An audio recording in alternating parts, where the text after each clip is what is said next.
मसीह। आज का पवित्र वचन नीति वचन 4 अध्याय।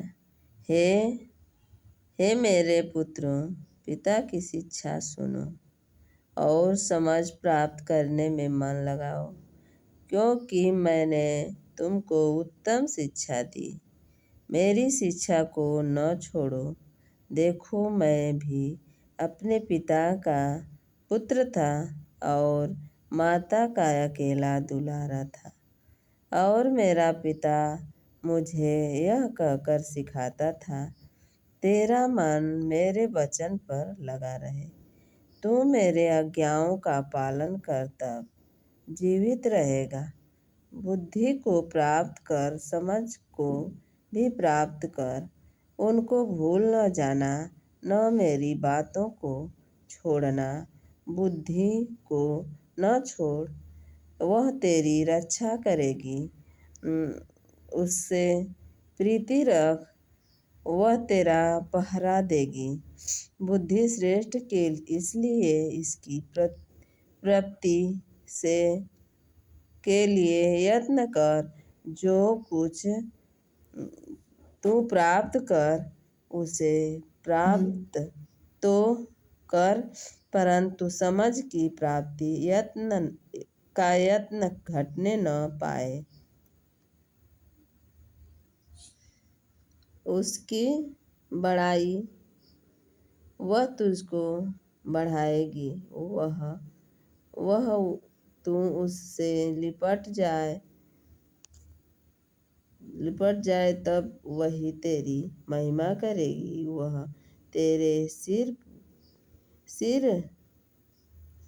तेरे सिर पर शोभामय भूषण बांधेगी और तुझे सुंदर मुकुट देगी। हे मेरे पुत्र, मेरी बातें ग्रहण कर, तब तू बहुत वर्ष तक जीवित रहेगा। मैंने तुझे बुद्धि का मार्ग बताया है और सिधाई के पथ पर चलाया है, और चलने में मुझे रोक टोक न होगी। और चाहे तू दौड़े तो भी ठोकर न खाएगा। शिक्षा को पकड़े रह, उसे छोड़ न दे।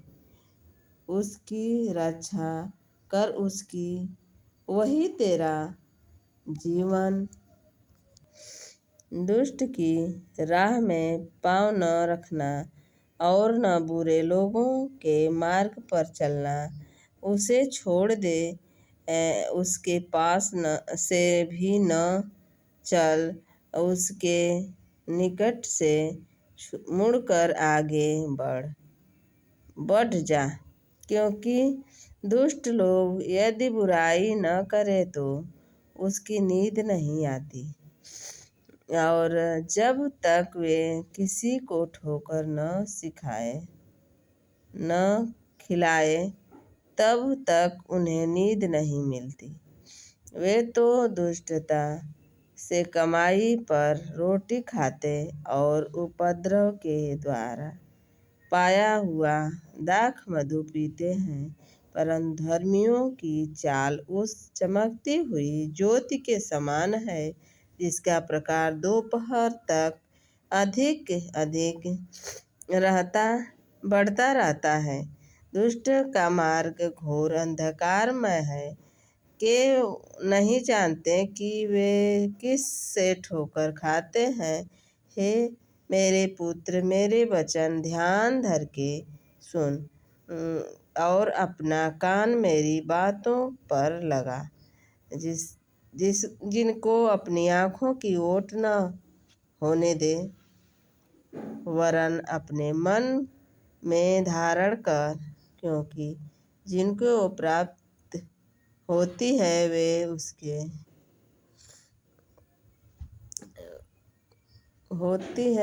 उनके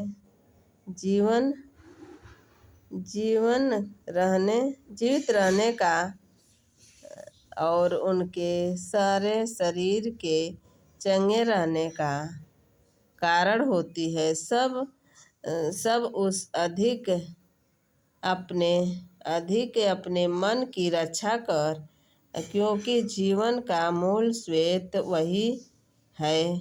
टेढ़ी बात अपने मुंह से मत बोल, और चालबाजी की बात कहना तुझसे दूर रहे। तेरी आंखें सामने की ओर लगी रहे और तेरी पलकें आगे की ओर झुकी रहे, और अपने पाँव रखने के लिए